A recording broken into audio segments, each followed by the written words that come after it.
Hey everyone, Richard Robbins here. Welcome to the show as always. Well, I record the intros after I do the interview because I want to be able to share with you, what you will learn in this interview. Well, I just finished speaking with Mr. Anthony Brown from Halifax, Nova Scotia. And I feel so bloody inspired right now by his words. Like this episode, you're going to find unbelievably inspiring, but also there's so many tactical ideas that you're going to be able to use. Can you imagine this? In 2009, he gets hit from behind as he's walking down a sidewalk by a van. He's in a coma. He finally, a year later, decides he's getting his real estate license, but he doesn't have a driver's license. So what does he do? He takes the bus to open houses with his signs, right? With his brochures. Wait till he tells you the story. It's crazy. It's crazy.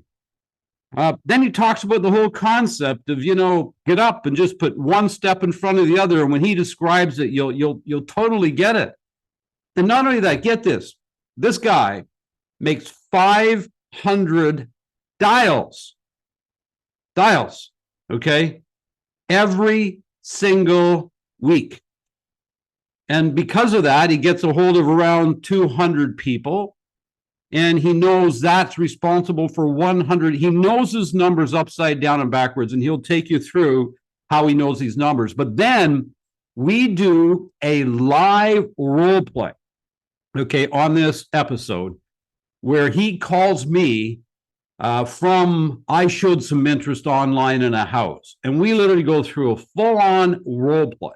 Because when you're making the amount of, contacts that he is making on the telephone, obviously his scripting is damn good. So you'll have an opportunity to hear this role play, and I promise you, all of you can learn from some of the things that he used in this role play. And that's just a few of the unbelievable stories and ideas that you're going to get from listening to Mr. Anthony Brown. So please, without further ado, enjoy this amazing conversation with one of the most positive people you will ever hear. It's time to build an extraordinary business and a beautiful life with some of the best leaders and minds in the world. Welcome to the Richard Robbins Show with international speaker, best-selling author, and business mentor Richard Robbins, as he brings his relentless commitment to excellence with in-depth interviews, insights, and experience to help you produce real, outstanding results. Anthony, my friend, welcome to the show, buddy. So good to have you. Thanks so much for having me, Rich. It's been a long time coming, and I'm excited to be here. I'm just so glad that we could get this organized. I guess we should be transparent with the listeners, and this is our third attempt to do this because I unfortunately kept canceling on you. So I sincerely apologize public for that. As we just talked about earlier, we've never ever had to rearrange a planned recording before, and you got 2 rearrangements. That's super painful. That's all right, pal. I'm here for it. I'm here for you. Anyway, so of course the story I love the most about you, and I'm sure that you're probably sick of telling this, but we're going to get to this at some point, that you actually sold real estate with no real estate license. Is that true? No driver's license. No driver's license. I mean, sorry. Yeah, it wouldn't be a good idea to do with no real estate license. That would be a bit riskier. But no driver's license. So to me, I want to have a great conversation with you about how to overcome adversity, because, I look at what you've been through and what you did, and still dealing with, a handicap, right? Yeah. That what you did is absolutely amazing. I'll never forget, because you really only can use your one hand, right? Yeah. Or your one arm, I should say. And you're at one of our events, and we had you tie your tie on stage with one hand, and I was blown away. That was so cool. Double wins or not every time. Yeah. It's really amazing what we can adapt to if you think about it, right? It's just 100%. They always say necessity is the motherhood of creativity, and if we don't have to, we don't. If we do have to, we will. So that's really cool. So anyway, you're in Halifax. Would you do the listeners a little favor here? Because I'm going to say that a lot of people listening to this podcast have never been to Halifax. They maybe know of it, right? Whether, it's, throughout North America. Obviously, Canadians would know a lot more about it than, say, Americans. Just give some, for fun, give some tidbits about Halifax. What's it all about? I've been there many times and I love it. What's it all about? Yeah, I mean, Halifax is a beautiful spot. It's definitely, we've seen a lot of growth. Our major growth here started pre-pandemic quite a bit in 2019 and then really accelerated. Like the gas pedal really went down on population growth here through COVID.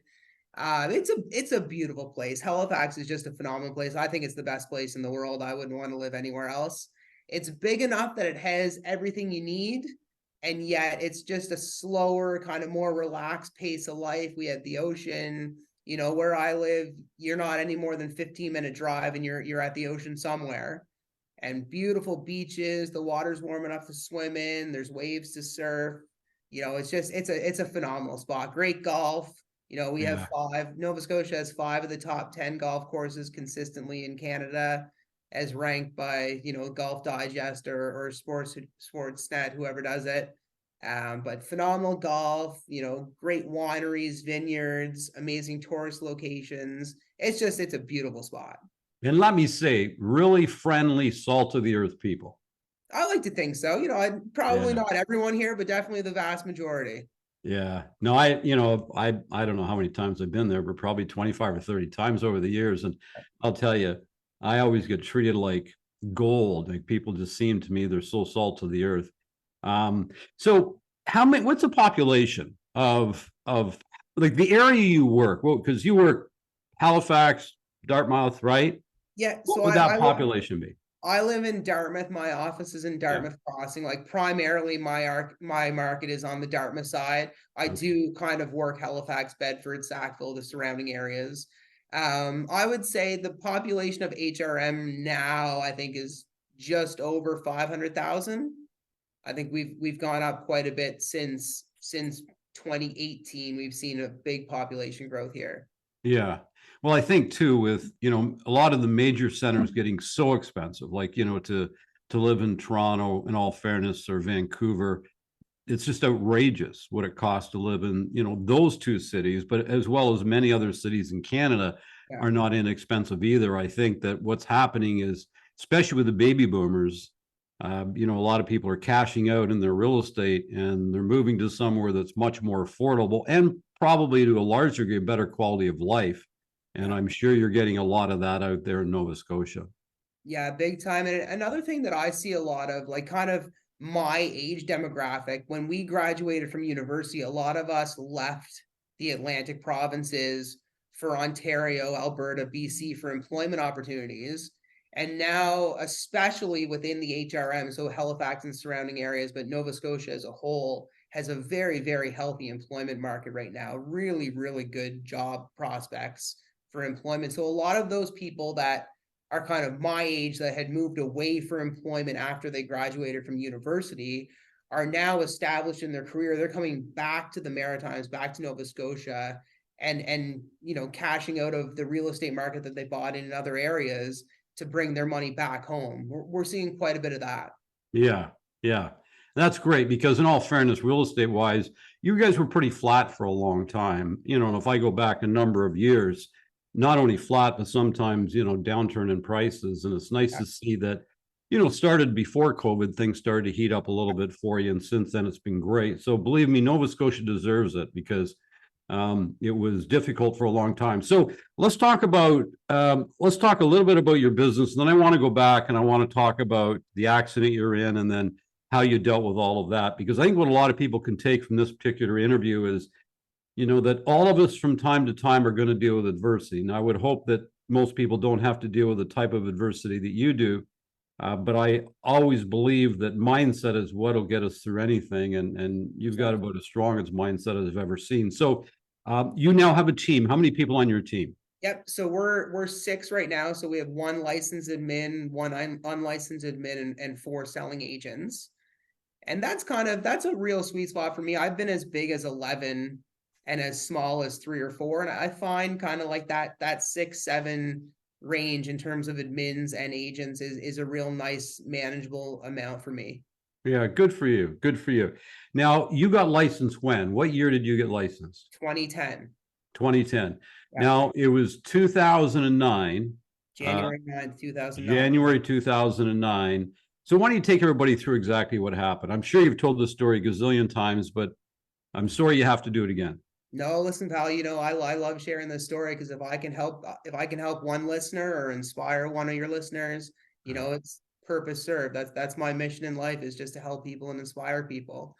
So I had just graduated from the University of New Brunswick in 2008 and had taken on a senior management role in Fredericton there. I was running a company for managing all of the New Brunswick offices. And I was walking up the side of the road right on the university campus, and a guy hit me from behind with his minivan. So I was just walking up. He was playing with his radio, didn't see me. I didn't see him, hit me. I flipped up over his hood and my head went through his windshield. So that was January 9th. I was in a coma for about a week. Woke up out of my coma and I was completely paralyzed on the left side of my body. So quite literally, if you drew a straight line down the middle of my body, nothing to the left side of that line works. So my left eye didn't work, my left arm didn't work, my left leg didn't work. I mean, I remember, Rich, even the left side of my mouth didn't work. So I remember sitting in my wheelchair, looking in the mirror, trying to smile, and the right side of my mouth would smile, and the left side of my mouth just hung there, just droopy. So that was January. My birthday is Valentine's Day, so my birthday is February 14th. And kind of leading up to my birthday, my leg had started to move a little bit. I was making a bit of a recovery, and I decided that I wanted to spend my birthday out of the wheelchair. I was going to walk on my birthday. So I told my mom, I said, "Mom, I'm going to walk today." And she said, "Well, okay, let your dad hold on to you." So I just stood up out of my wheelchair, put the brakes on, and walked. And really, I think that's a great metaphor for life, because a lot of our biggest obstacles in life, a lot of our biggest challenges, and by the way, I love adversities. I love challenges. I think everything that you go through really defines you as who you are and who you can become. And people have no idea what they're capable of until they're pushed outside of their comfort zone, until they're faced with those challenges and adversities. Mm-hmm. But really, all of life's obstacles and the biggest problems that you're going to face can really be overcome by just getting up and putting one foot in front of the other. It's really that simple. You just got to take that first step. And I mean, it's a bit of a convenient metaphor because I was actually taking my first steps in walking, but it's a great metaphor for life, because really you just have to stand up and do it. Just put one foot in front of the other. Yeah. And, it is true, right? You can almost simplify it to that. I'm listening to you and I'm going, it's so true, right? No matter what you want to try that's new, new marketing idea, just, start putting one foot, do step one, and then do step two. So you're walking by February 14th, or I shouldn't say walking, you're up on 2 feet. Let's put it that way. Take us through from there, what happened? How long before, you were sort of out of the hospital and on your own again and all that sort of thing? Because obviously to recover, when people, lose movement in the side of their body, it obviously was spinal, I'm assuming, right? No, brain. So it was a brain bleed. Oh, okay, a brain bleed. And again, those things take a long time generally to recover. It's not like you're getting a bruise and a few days later it's starting to clear up. So take us through the journey. Yeah, so I mean, it was an interesting journey. It's something that I wish upon no one. But in looking back on my life, I'm incredibly grateful, because I think I've had the opportunity to learn more about life in the last 20 years than most people get to learn in an entire lifetime. And I'm incredibly grateful for what I've gone through. So I was in the hospital. I moved into the rehab hospital, and I was pretty fortunate. I had a great team of doctors, a great support system within my family and friends. And I'm pretty stubborn. I work pretty hard. I like to, I love being down in the physio gym. I wanted to be doing 2 a days. As soon as I started moving my arm and my leg, I want to be down there doing weights every day. I work pretty hard at it. So fast forward to the spring of 2009. So that's when I was discharged from the hospital. And that's when I played my first round of golf. So, I'm a big golfer. So I actually went to a driving range and brought string, duct tape, and Velcro. And I tried tying my hand on the golf club. I tried Velcroing my hand on the golf club and duct taping my hand on the golf club. And I actually found a grip aid that this golf pro that I knew told me about, called Power Glove. And now through my presentations I've done at the rehab hospital, there's a number of people that have had strokes or brain injuries that are now golfing with this grip aid called Power Glove. It's phenomenal. So that would have been June of 2009. I played my first round of golf. Living with my parents. So, like that was okay. But had been 24 years old, running a company, managing all the provincial offices for this big company. So kind of living in mom and dad's basement wasn't really what I foresaw for my future. So I was really determined to kind of get out and reestablish that independence I have, kind of get my career going again.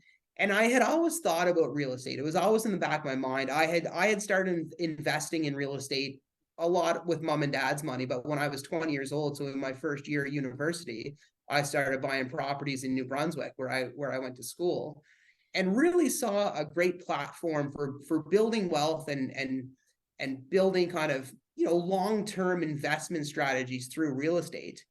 And I had always thought about selling real estate as a career. I actually did the licensing course in New Brunswick when I was going to university there, but didn't ever pursue it because I had gotten offered the position kind of right out of university to manage a company called Sporty Kids. But I had always thought of it as like this burning thing in the back of my mind.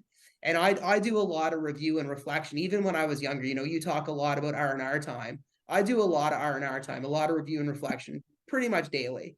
And whenever I thought about kind of what I was going to do in a career, I always came back to real estate.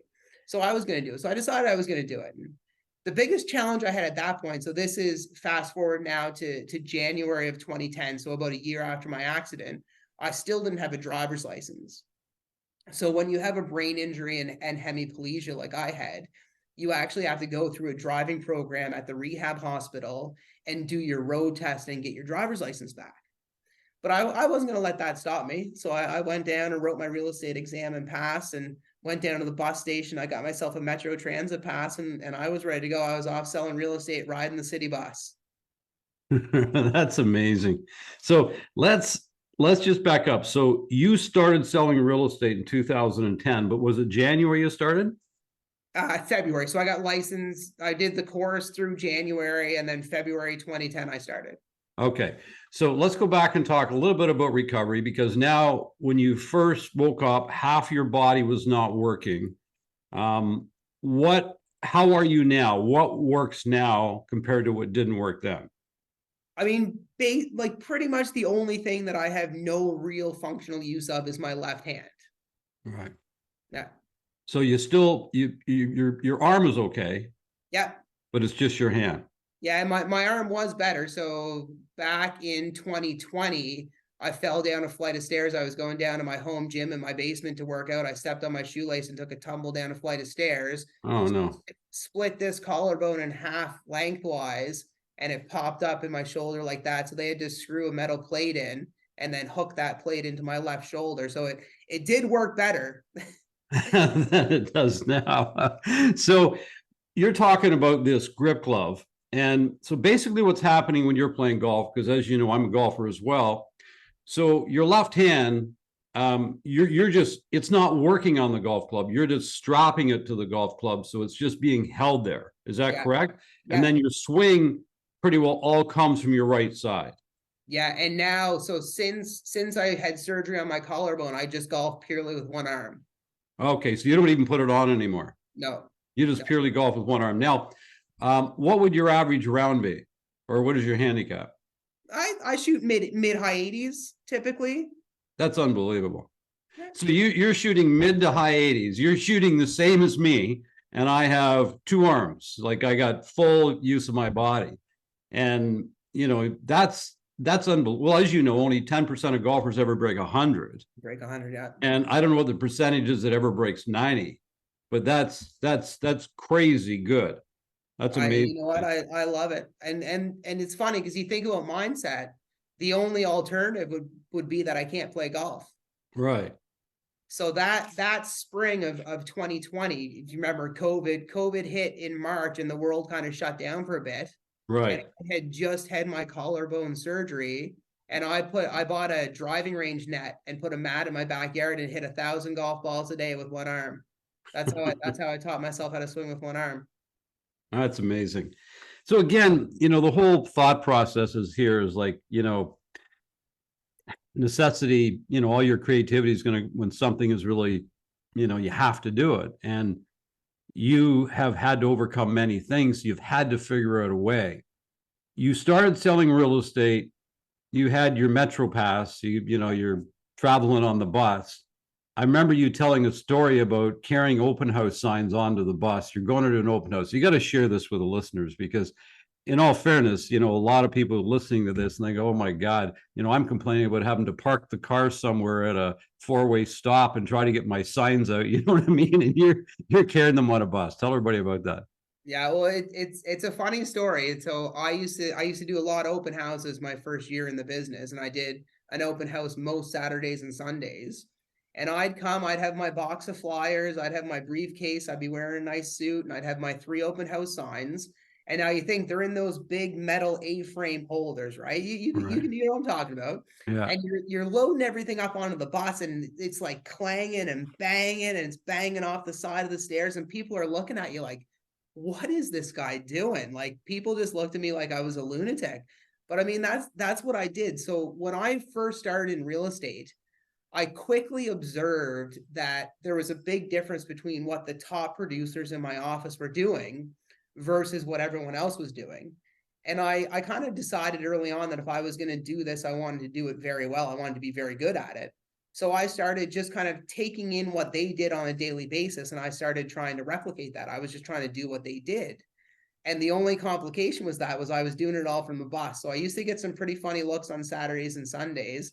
And then I remember one time in particular, so my original real estate office, it was up a little bit of a hill from where I used to catch the bus. And I had just gone down. So I'd take the bus down to Canada Post and send out my mailers. So I would do like a just listed or a just sold box of flyers, and I would take them down on the bus to Canada Post to mail them out.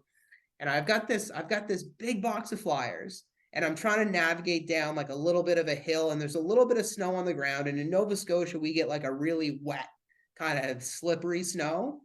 And of course I have dress shoes on. I'm not the brightest when it comes to that. And I'm slipping and sliding. I was on my butt, I was on my face.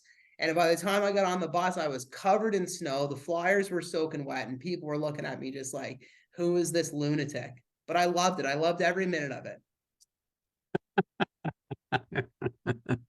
So let me ask you this. A lot of people, I always say that fear of embarrassment is, I think, one of the major fears that stop people from doing anything new, right?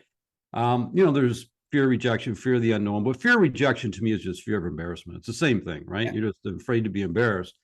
Why does not bother you? Because a lot of people, right, would be, they'd be embarrassed, right? And there's no need to be embarrassed. I'm not saying anybody should be embarrassed. I'm just saying that most people would go, oh, I could never do that. I'd be so embarrassed. But it doesn't seem to bother you. What's the deal? I don't know. I've never really been, I guess there's a select few people in the world that I really care about what they think of me. My mom, obviously, my dad is one of the best human beings in the world. And now my wife and kids, but I just, what the average person thinks of me really has no consequence above what I think of me. I would place what I think of myself 100 times in importance what other people think of me. That's brilliant. That's absolutely brilliant. That's a takeaway right there for the listeners. I hope you wrote that down, because the only thing that matters in the world is how do you feel about yourself, right? And you know what you said to me one time. So this is really interesting, because a lot of people probably don't know this. Do you mind if I share a little story about you and your organization? Sure. So going back a number of years, I think probably in 2012, I got asked to speak at the National Stroke Conference in Halifax. And I had no idea what it was to be a public speaker or to present or anything like that. But I had just seen you speak in Halifax, and I had bought your Ignite CD. We're aging ourselves here. Yes, we are. I had bought your book of Ignite CDs, and I was going through and listening to them on everywhere I was driving, because I wanted, you had an exceptional ability to control your tone and engage with the audience and control your energy. You brought your energy up, you brought it down. You really delivered exceptional speaking presentations. And I was like, okay, if I'm going to do this, I want to do it really well. So I was trying to learn from you. And then it just so happened that Storm was in our real estate office that next week. and I saw her Richard Robbins folder. And I said, oh, like, do you work for Rich? And had no idea who she was. And she introduced herself, and I kind of told her my story. And then like a month later, you had me on stage in Halifax presenting for you. And it was phenomenal. But you said something to me. I think I was doing my first big presentation for you in Toronto when it was down at the Intercontinental, like downtown Toronto. And I asked you something about being nervous, or like, did you get nerves before you went on stage? And you said, no. You said, if you're nervous before you go on stage, you're being selfish. You're thinking about yourself.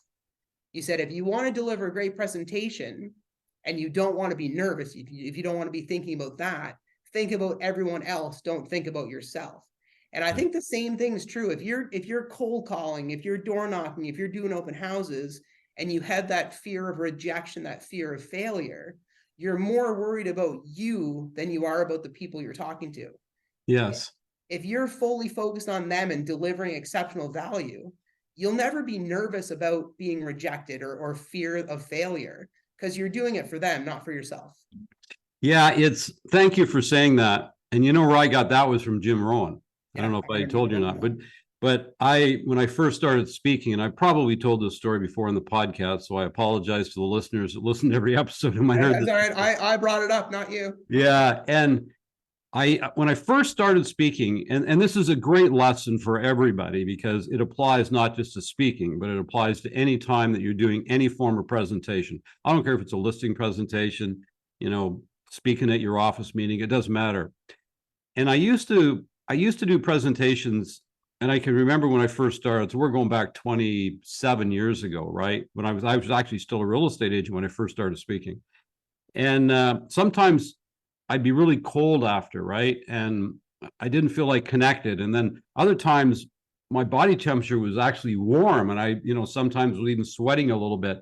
And I felt this real sense of connection. So I felt my energy was really high, and I felt really warm when I connected, and I felt really cold and no connection. It was just the weirdest, and it was awful. Like when I felt disconnected, I thought it was an awful feeling, to the point that I said, if I can't master this, I don't want to do this anymore, because it was painful. And I was in Dallas, Texas, and Jim Rohn was one of my mentors in my life. And I was at there's thousands of people there, and I happened to see Jim, and I walked up to him and shook his hand and thanked him for all his, back then they weren't even CDs, there were tapes that I used to listen to. And I told him my story, and he said, that's because sometimes you're trying to impress and other times you're trying to inspire. Yep. And I go, what do you mean? He says, well, when you're trying to impress somebody, you're thinking about you. He goes, when you're trying to inspire or inform, you could use either word, inspire or inform, you're thinking about the audience. And when he said that, I thought to myself, man, you're so right. I'm trying to be so perfect all the time. And everything had to be perfect. Like I used to literally try to memorize everything I was going to say. My clothes had to be perfect. And I got, I'm trying to impress the audience. Now, I thought that's what you did, but that's not what you do. And so I changed it all. And after that, not that I didn't prepare, but I didn't memorize anything anymore. I just understood a concept, and I just got up and talk about a concept, right? Now, I have a way of presenting concepts, but I would just present the concept. And all I was thinking about is, I really want them to understand this idea. I really want them to understand this idea, because I know if they understand this idea and take action, I believe it'll have a significant impact on their business or their life.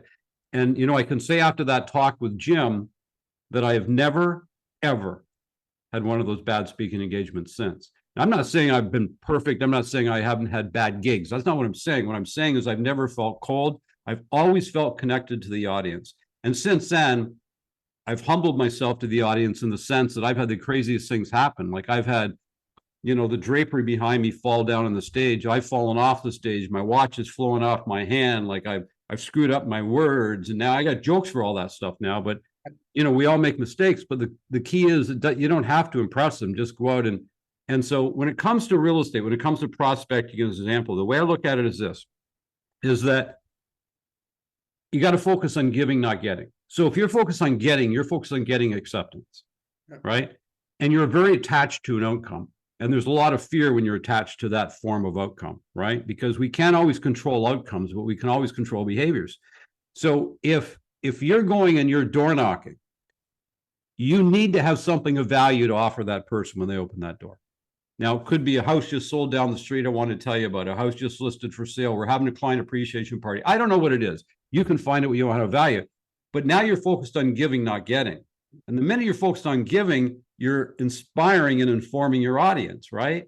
And the cool thing about giving, it's all cool. They either take it or they don't, then it doesn't matter. Because you're not attached Right. to the income. Yeah. And to me, just you taking that action is the win, right? The result's not the win. You taking the action. It's almost like you said, you taking the next step is the win. Like, get up and take a step. You won. Take a step. You won. Take a step. You won. You know, and you're going to keep a whole bunch of steps. And, you know, it's like knocking on a whole bunch of doors, making a whole bunch of phone calls. Well, listen, we all know that most of the answer you're going to get is no. Most of the time, you're going to get a no. So if you're attached to a no, and that's painful for you, it's a terrible experience, right? So that story you just told, it relates to so much more than just presenting, right? It relates to everything in our life. Like, you know, you're phoning it for sale by owner, and you're always, well, they got it for sale because they don't care about, well, no, but what can you offer them that they might not already know that will help them, maybe even do a better job for themselves, right? And that's cool. But at least now you have a relationship where you can continue a conversation with that person. And once they choose to list their home, then everything changes, right? So thank you for bringing that up, because I think that was a cool little story we got to tell. And it's really cool. Just one more thing to follow that up with is because, you know, you and I are both big advocates for Be Do Have, and Jim Rohn was as well. It's all about controlling your attention, controlling your state of being. Right. And he gave you that advice however many years ago. In the exact same situation, however many years later, you gave me that same advice. And who knows, maybe I'll have the opportunity to pass that advice down to someone else, however many years down the road from now. But we're all focused on giving. The intention in all those situations is giving to other people. And I think it's so powerful. Yeah, it really is. It really is. Well, it's the old saying, giving starts receiving, right? And I believe so much in life that so many people are caught up in the getting instead of the giving. You know, it's like, give more value, watch what happens, right? But everybody's, oh, I need a commission, I need a deal. I'm going, good luck with that one. You know, you got commission breath. It does work out so well, right? Okay, thank you. That was really good. I love that part of the conversation. So I'm totally lost because I can't remember where we left off. So now, you know, you got the Metro Pass, you know, you're sliding down the sidewalk, you're delivering flyers, you know, you're doing open houses. So how long before you actually get a license? Like, how long did you sell real estate using a bus, and did you have any success? I think I had quite a bit of success early on. Yeah, I started, it took some doing, but I had a pretty good start to my career. It's funny. I remember, like, you think of time management, having to take Metro Transit to every showing and every listing appointment created this really unique time management component, because I had to have, like, the listing, the schedule for appointments open for the house I was going to show, and have it next to the Metro Transit schedule to see what bus I could get that would land me close enough to that house at that time to show it. It was a really unique time management problem. I think it was July of 2010 that I got my license back, and that proved to be a very helpful thing for me in real estate.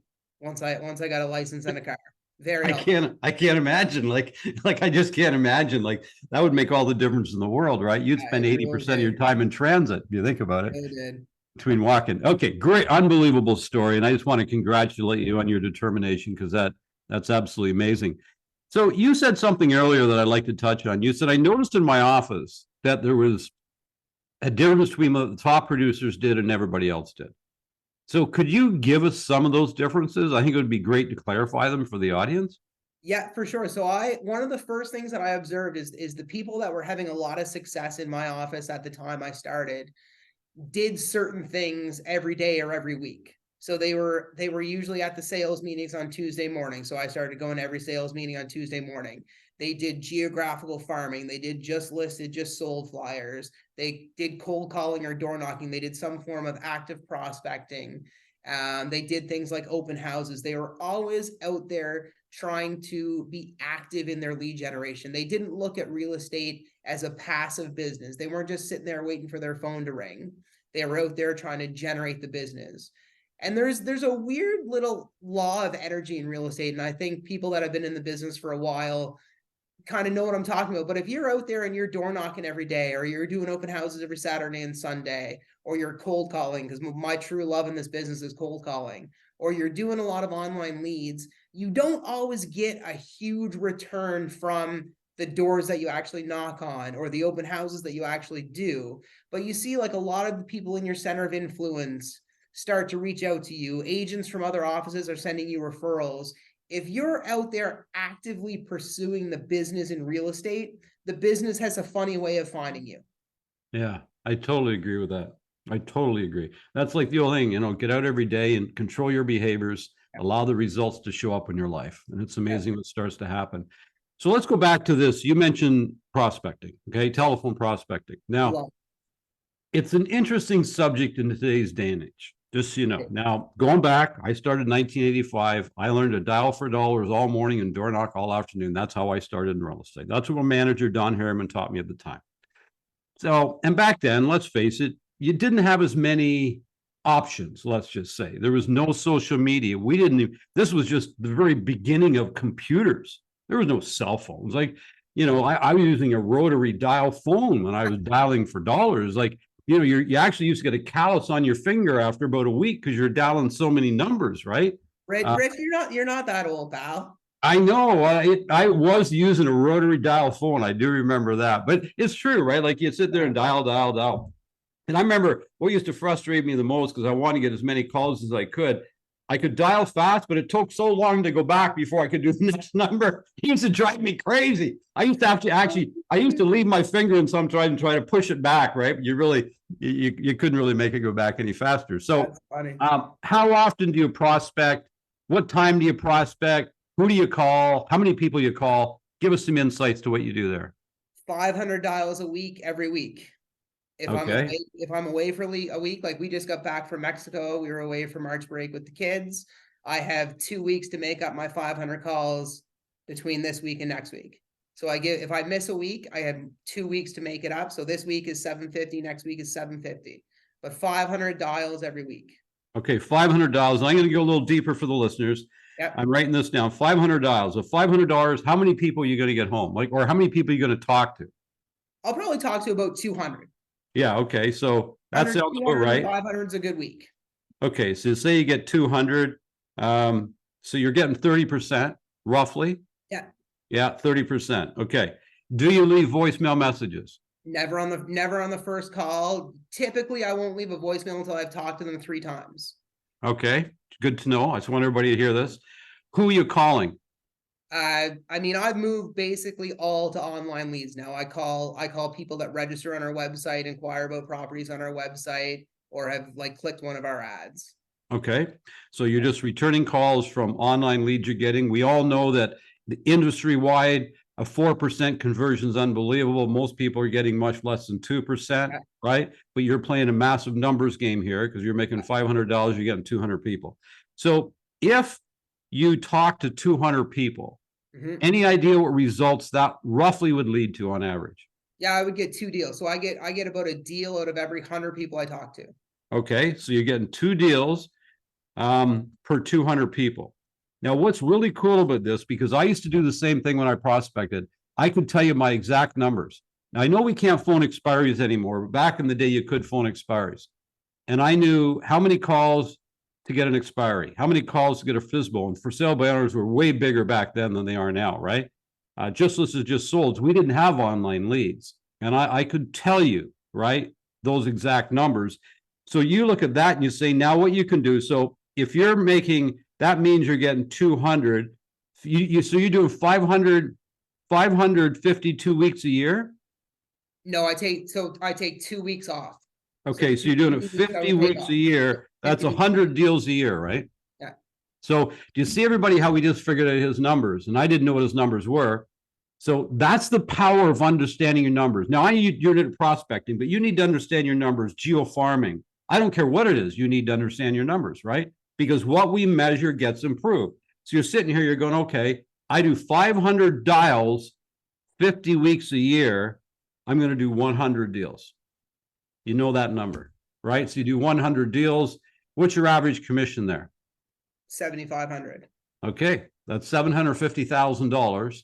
Pretty good living in Halifax, but that's just you. But you also have a team that does business. Yeah, and they all do a lot of calls too. Probably not the same volume that I do, but they're all on the phones. Okay, beautiful. So, can you give us a script? I'd love to. Okay, so just, you can just, ring and tell me what you say. I don't need to role play. You just tell us what you would say. No, I do. I want to role play with you. Oh, let's role play. Let's go at Okay, it. so let's say you were looking at a house on our website here in Dartmouth, okay? Right. Ring ring. Hello? Hello, would Rich be there, please? Yeah, this is Rich.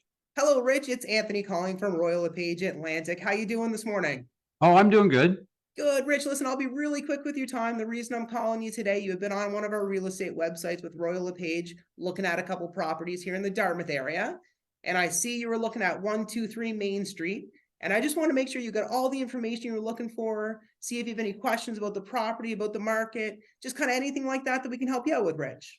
No, not really. We drove by it and it's sort of an area we don't want to be in. So I appreciate you calling. Absolutely, pal. That's fantastic. Let me ask you, do you live in the Dartmouth area now, Rich? We do, yes. Oh, fantastic. Do you own property or are you renting right now? No, we're renting. We're just in an apartment. This will be our first house. Oh, amazing. That's super exciting. I'm happy to be a part of it, Rich. And is there any kind of timeline that you have to be out of your apartment by? No, we're on a month to month. We had a lease, but it's gone month to month. So we're just sort of taking our time, Anthony. Okay, for sure. And have you spoken to anyone about a pre-approval? Do you know what your buying power is, kind of what you can afford out there, or what your comfort range is in terms of a purchase? No, we really haven't got that far. We're just really in the early stages, if you know what I'm saying. Absolutely. And listen, my clients that have the best success are just like you. They start early on, they get to know the market, they really stay in touch with what's going on out there. I think a really good first step for you, Rich, have a chat with our mortgage broker here. We have a great team with Premier that we work with. Let me send a quick intro email so that you can open up that dialogue and get some good information about the pre-approval process. And how about I just set up a search on our website so that you keep in touch with new listings and new sales kind of in the greater Dartmouth area. And I'll stay in touch, and kind of any questions you have along the way, certainly happy to help you out. Well, that's okay. But I just want to be honest, Anthony. I don't want to get tied up with an agent at this point. No, I can certainly appreciate that. Rich, what is it about committing to an agent that you're not comfortable with right now? Well, because I said we just started, we're just sort of casually looking around, if you know what I'm saying. Yeah, absolutely. And a lot of people kind of have this misconception that the agent that they start looking at homes online with is who they have to end up working with in the end. And you know what? We're a good fit for a lot of people, but we're not the best fit for everyone. So hopefully we deliver enough value to you along the way that you want to work with us in the end. But if not, that's totally fine as well. Okay. Yeah. Okay. That sounds fair.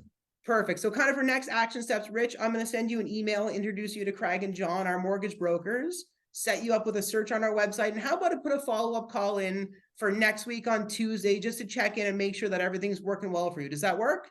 Yeah, that's okay. Perfect. Would Tuesday morning or afternoon be better on your end? Afternoons are always better. Perfect. How about 3:30? Okay, that's fine. Fantastic. I'll chat with you then, Rich. If you need anything between now and then, don't hesitate to reach out, okay? Thanks, Anthony. My pleasure, pal. Have a great day. Okay, that was brilliant for many reasons. So let me, if I can highlight a few things that I think was brilliant. First of all, have you done NLP training? I have done a little bit, yeah. Yeah, so I could hear it right in that conversation, because the whole concept for the listeners, NLP, is where you somewhat repeat what they said, right? Yeah. Yeah. And the reason you can't parrot what they say, but you can somehow, by saying something, let them know you heard them, because subconsciously the other person's going, other person's listening to me. And then you go, great. Oh, that's really good. Just be careful. You don't say great when they say, oh, yeah, my mother just died. You got to be careful with that one. But you're trying to affirm, that's really cool. And your energy was really, really high. So I thought that was really good. Then what you did, I thought really effectively, was you took the pressure off. So I didn't feel like I was getting tied up in anything, right? You know what I mean? Instead of, hey, come to the office, I'll meet you at a Starbucks. I got a Metro Pass. I can get there in the bus, whatever the case. Just joking, buddy. But, you just said, oh, it's okay. You know what I mean? Whatever. And I'm going, okay, whatever. And then at the end, and this is something we've been teaching for years, that people got to get better than this. They always say, can I give you a call next week? And then somebody goes, yes. That is a kiss of death, right?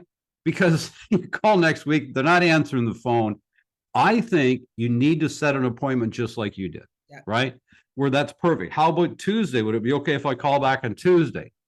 And, oh, okay, sure. Morning, afternoon, right? 3 o'clock. Because you do, why can't we make phone calls an actual appointment? Just like everything else in the world. Like, think about it. Most people will text you now to see if it's okay to call. That's an appointment. You know what I mean? Like, so I look at it and say, I thought that was absolutely brilliant the way you handled that. Okay, this has been great. So here's what I want to do. I want to loosen it up a little bit. And I'm going to give you the lightning round questions. Okay. Now, these are meaningless questions. They don't make you a good or bad person. And you can't get them right or wrong. You know what I mean? So whatever your answer is, it's all good. So favorite food? Ribs. Ribs. Favorite movie? Top Gun. Original. Original, eh? You like the original better than the second? I do. The second one was very well done. It couldn't touch the first one. Yeah, the first one was more emotional, wasn't it? Yeah, just what a great film. Yeah. What book should everyone read? I knew you were going to ask me this, Rich. I read a lot of books. I read and listened to 106 books last year. Wow. I tell you, the Alphonso Davies biography, the Canadian soccer player, phenomenal, best. I just finished it. Incredible book. The one book that everyone should read is Think and Grow Rich. Yeah. But the two books I read multiple times a year, every year, that I think everyone needs a copy of is The World's Greatest Salesman by Og Mandino. Yeah. And Deliver the Unexpected by You. Wow. Really? Those are the two books I read more than any other book in my library. That's so cool, buddy. Thank you for that. I speak the truth. You might have been the first person to ever mention my book in this podcast. I'm just kidding. I'm just kidding. I love that book. Thank you. Now you're inspiring me because I've been thinking about writing a second. So now all of a sudden I'm going, I got to get at it. Favorite app? Don't say Tinder. You're married with kids. No, I'd have to say like our KV Core app, my database app. It's okay. The app I use the most. Very good. Favorite hobby? Golf. Yeah, I was gonna simple. Favorite musician? Or walking my dog. Maybe walking the dog. Okay. Favorite music or musician? 90s rap and hip hop. Beautiful. I wouldn't have thought that, but anyway, that's cool. Favorite day of the week? Mondays. Love Mondays. Why? Because sharks don't care. It's Monday. They're just out there eating stuff, just being a shark. Oh my God, you are entertaining. Okay, dream holiday. Mexico, with my kids. Where were you in Mexico recently? So it's Sandos Caracol. It's an eco resort just outside Playa del Carmen. Nice. Beautiful, spectacular place. Beautiful. Good for you. Okay. So now we're getting into the big three. Okay. So everything we have done so far is just to get to here. You know what I mean? Okay, so the big three. So my first question is this. I call it the small giant. I know you're sort of familiar with the concept, but a small giant is an actionable idea, relatively easy to execute, that if done with absolute consistency, would produce an extraordinary result in somebody's business or life. What would it be? Morning routine, an absolute defined morning routine, 7 days a week, 365 days a year, same time every morning, same thing every day. So what is yours? 4:30 till 7:30 in the morning, I wake up, I have a cup of coffee, I read and meditate in my massage chair, I walk Spike around 4.5 kilometers around our lake, I come back and I work out. That's 7 days a week. 4:30 to 7:30. 4:30 to 7:30. What happens at 7:30? Then I start day with the kids, day with work. I check my email, all the other stuff. But I can't be the best father or the best real estate agent or the best husband until I spend that time taking care of myself first. I spend those 3 hours on me every day so that I can give everything I have to other people for the rest of the day. Good for you, buddy. So what would some ideas? Yeah, go ahead. Two great books everyone should read. The 5 a.m. Club Yeah. and Miracle Morning, both amazing books. Yeah, they are. Yeah. And I know both those people. They're very good. Yeah, And Rob, that's a crazy story, man. The guy yeah, that wrote Miracle Morning, crazy yeah, story. yeah. So talk about, just before I get to my second question, what about business and family? How do you balance? Because how old are your kids, Anthony? 8 and 10.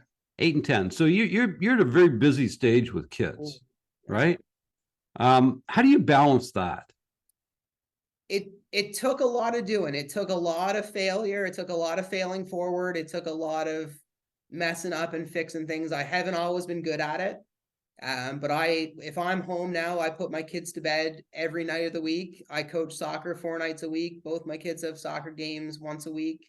I coach all those, and I still get my calls done. I still get my work done. It's really about time blocking. You have to manage your time very effectively. Yeah. Very good. Okay, second question, delivering the unexpected. We've always promoted as a company that the greatest marketing in the world is extraordinary. I don't even want to say customer service. I don't think customer experience, because I think customer service is a given. It's more about creating experience. So can you share a customer experience that was so positive that you instantly became an advocate of that company or person? Or is there something you do for your customers to turn them into advocates? Yeah, so I guess if I can, I'd like to give an example of both. Okay. So recently I had a home sale here. So it was a listing that we took, and the folks that were selling the home no longer lived in the area. They didn't live in the province. It was kind of one of those situations. There was one key that it's the only key that existed for the house. They hadn't been there in a while. It needed some work. It needed some paint touch-ups, needed some plumbing work, needed some small repairs. They had no one here that could do it. So really, we kind of took on, myself and my mid team took on coordinating the cleaners, the painters, the plumbers. We handled everything from the first time we got the key until the house was ready to list. The owners were never here. They hadn't seen it in quite a while. Kind of just, and we didn't like let them know that we had to pay the plumber this $80 to fix this tap, or this thing for this thing, or this thing for this thing. We just kind of knew that they didn't have time to take care of it. We knew that they didn't really have the interest in dealing with the painters and the cleaners and stuff like that. So we just handled from start to finish every single tradesperson that had to be in there, every cleaner. We didn't worry about, paying the cleaner extra $100 because they were there for an extra hour. That wasn't stuff that we bothered them with.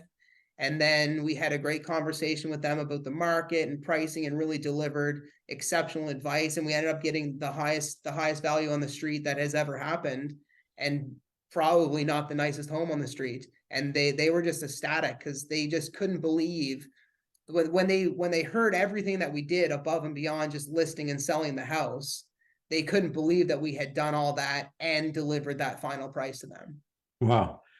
Yeah. So there's an example of creating an incredible experience. Yeah. Right. Which, in all fairness, I know you did it for all the right reasons, but I do believe giving starts receiving. That'll pay dividends.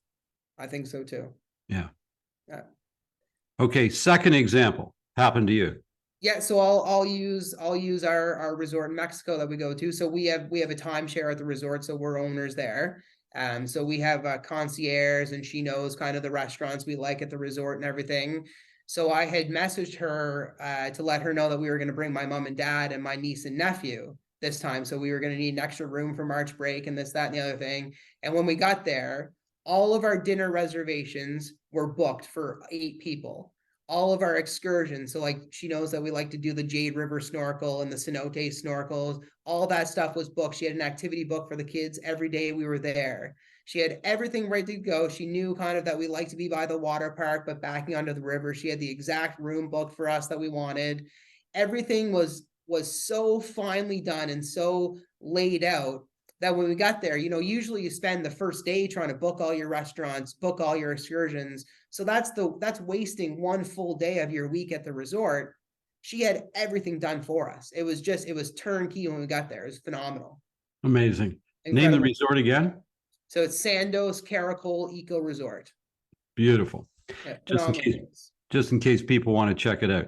Okay, based on what you know now, what advice would you give to your 20-year-old self? None. It's not about the destination, Rich. It's all about the journey. I wouldn't tell my 20-year-old self a single thing, because everything that I've done, everything that I've learned, every mistake I've made has shaped me into the person and the father and the husband that I am today. And I don't know that if I had known things then that I know now, the journey would have changed. The journey would have altered. And I don't think it's about the destination. I think it's about the journey. Wow. What a great answer. So as you know, my tagline, it's a beautiful life, make it count. What's a beautiful life to you? Time with my kids, coaching soccer, selling a couple houses, and calling a whole bunch of online leads. I love it, buddy. Well, I'll tell you, you're quite an inspiration, my man. You always have been. I know you always will be. And I'm going to say this. I'm going to say that because of your terrible accident, in many ways, it's had a really positive impact in your life. No question. We may never have met. Yeah. And I know you're dealing with a physical, challenge because of it. But, I just think that, sometimes these things are put in front of us, and God knows I've had my own, right, to deal with over the years.